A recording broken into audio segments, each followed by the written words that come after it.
The goal of communication is to transmit information and the understanding information from one person or group to another person or group. The communication flow have sender, messages, transmission, recipient, receiver, and importantly is the feedback. Sender is the individual who initiates the message and also called the communicator or source of communication. Messages may include verbal content such as written or spoken words, sign language, text messages, phone calls, and etc. Messages are the core elements of communication, and their effectiveness depends on how clearly they are encoded by the sender and how accurately they are decoded by the receiver. Transmission is a one-way linear process in which a sender encodes a message and transmits it through a channel to a receiver who decodes it. Transmission in communication is the journey of a message from its origin to its destination, involving various steps and potential barriers along the way. Recipient refers to entity or device that is the intended destination for a message, data, or information. Recipient refers to the person who or group who receive the message being communicated. The recipient is an essential part of the communication process as they are the ones who interpret and respond to the message. Or in other words, the recipient is the who decoding the message.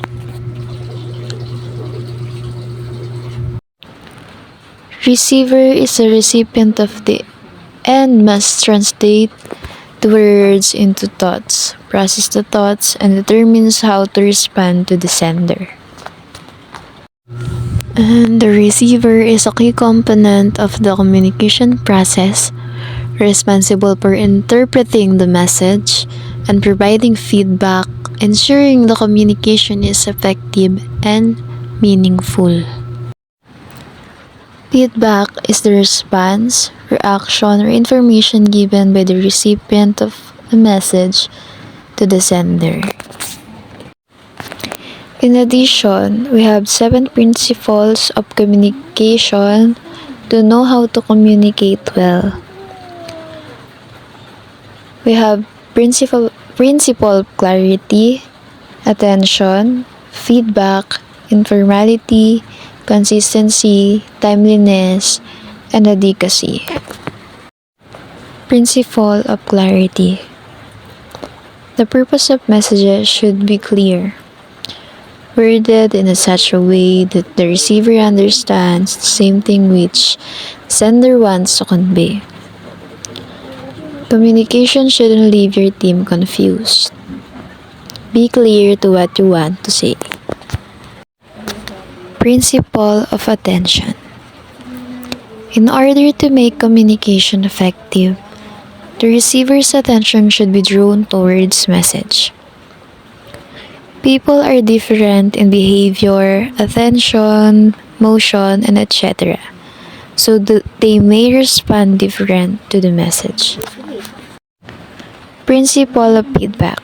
This makes feedback the primary component in the communication process because it gives the sender the opportunity to analyze the effect of the message, and it helps the sender ensure that the recipient has interpreted the message correctly.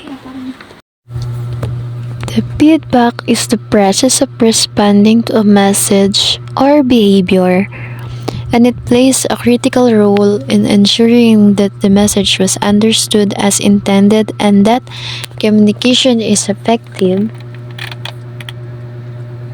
and it ensures that the message is understood, provides a basis for improvement, and enhances the overall effectiveness of the communication process. Principle of informality. Formal communication has a prominent place among the channels of communication, but informal communication is not less important. There are some problems which cannot solve with formal communication, but informal communication does succeed in solving them. Principle of consistency. To achieve consistent result, one must be consistent in the way they communicate. It contributes to reputation of both sender and receiver to strengthen relationship. Principle of timeliness. Communication should be done at proper time and with the appropriate level of impact and urgency to ensure that messages can be understood and acted upon to achieve their objective. Principle of adequacy. This implies that the information should be adequate and complete in all respects. Communication processes. First, speech or the sender, message, receiver. The sender is the man and the receiver is the woman. She listen to understand.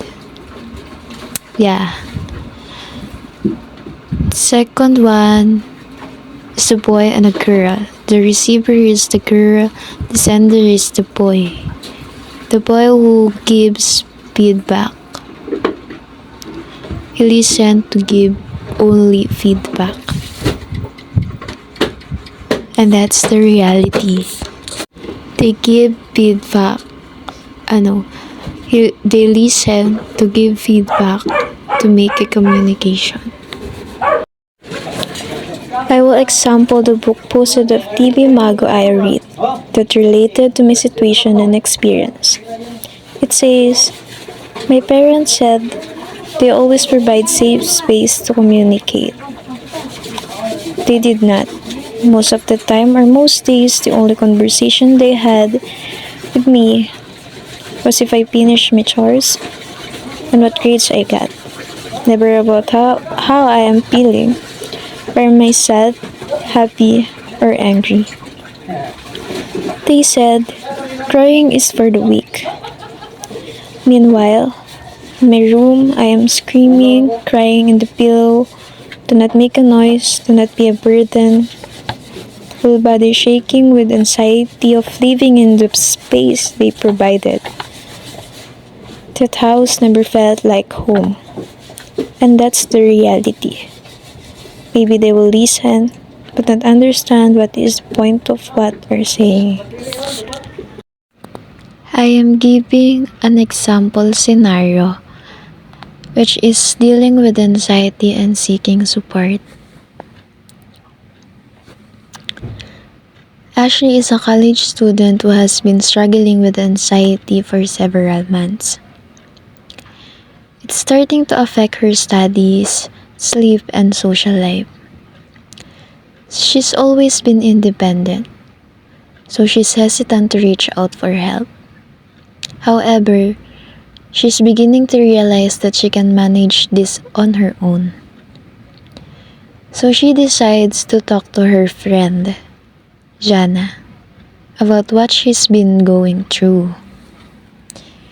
In this situation, Ashlee initiates a conversation with Jana, trying to express her feelings and ask for support.